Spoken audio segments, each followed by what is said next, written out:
In the Pod Slice summary of the Ben Shapiro podcast, Ben Shapiro covers a range of topics, including Hershey's decision to release a chocolate bar for Women's History Month featuring a male-to-female transgender spokesperson, John Kerry's role as President Biden's special climate envoy, and his recent statement about climate change, and the flaws in the green tech revolution. Shapiro starts by discussing Hershey's decision to go completely woke by releasing a chocolate bar for Women's History Month that features a male-to-female transgender person as its spokesperson. In response to this, Shapiro announced the launch of Jeremy's Chocolate, which sells chocolate bars labeled as he, him, and she, her, based on whether they contain nuts or not. Shapiro argues that corporations should not be promoting left-wing ideology and that consumers should have the choice to support companies that align with their values. Shapiro then moves on to discuss John Kerry's role as President Joe Biden's special climate envoy and his recent statement that time is running out to act on climate change. Shapiro argues that while this statement may be vague, the reality is that the world will continue to be dependent on fossil fuels for a long time because green technology is not yet advanced enough.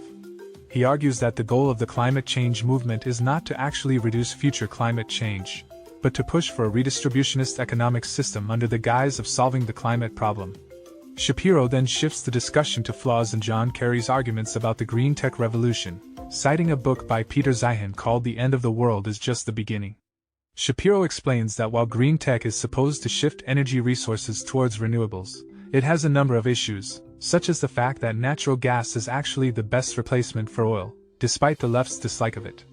Green tech is also not very space efficient, requiring an awful lot of land to generate the same amount of power as oil, natural gas, and fossil fuels. Additionally, green tech is not storable, and places that have tried to shift to green tech, like California, have ended up paying much more for power. The biggest problem with the green tech movement is that it is not mature or cheap enough to move the needle for most people's energy needs in most locations. In fact, developing countries don't care about green tech and will turn to coal or lignite if they can't get a hold of oil.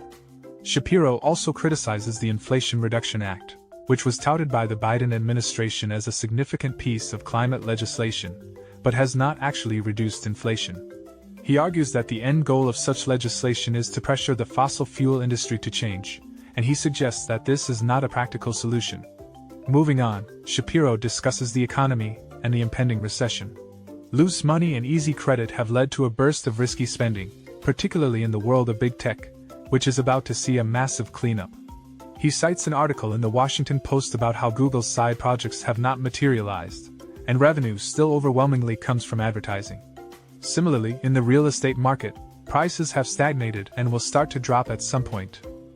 Consumers are pulling back on purchases of apparel and electronics in recent months while continuing to spend on necessities. Shapiro warns that a recession is likely unless Western economies get their spending under control by paying off government debt through raising taxes or inflating the currency.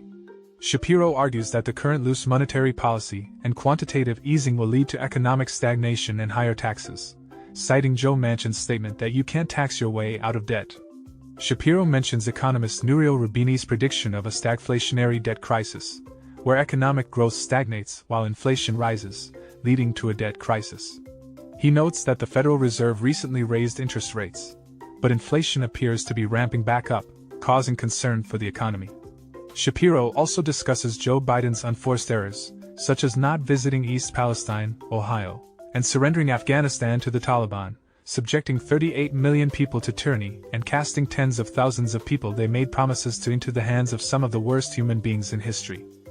Shapiro notes that the government watchdog report released on Monday highlighted poor accountability on weapons and equipment provided to Afghanistan and a lack of systemic planning, laying blame on U.S. administrations going back to George W. Bush. Shapiro accuses Biden of ignoring warnings and lying to the American people about the situation, resulting in the deaths of soldiers and civilians. In addition, Shapiro criticizes the media's lack of questioning about how Democratic Senator John Fetterman, who is currently in a mental hospital, can co-sponsor legislation. He questions whether it was appropriate for Giselle Fetterman, John Fetterman's wife, to keep her husband on the campaign trail despite his debilitating stroke, and criticizes the media for not asking important questions about this situation. Shapiro also discusses the issue of Dianne Feinstein, who is still sitting in the Senate despite being overtly unwell. He questions why Democrats are not pushing her to step down and allow for a replacement to be appointed by the Democratic governor of California, suggesting that the reason might be to cling to power. Shapiro then turns his attention to ethics violations among members of Congress.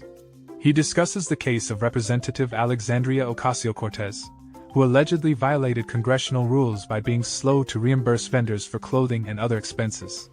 He also mentions other members of the squad, including Ilhan Omar and Cori Bush, who have faced criticism for using campaign money to benefit people they personally know. Shapiro discusses the Roald Dahl debacle, in which a group of consultants from Inclusive Minds are involved. He highlights the head of the project, Joe Ross Barrett, who identifies as a non-binary asexual polyamorous relationship anarchist.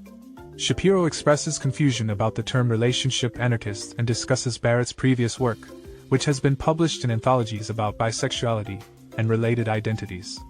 He criticizes the idea of these consultants destroying classic works of children's literature and compares them to cultural locusts.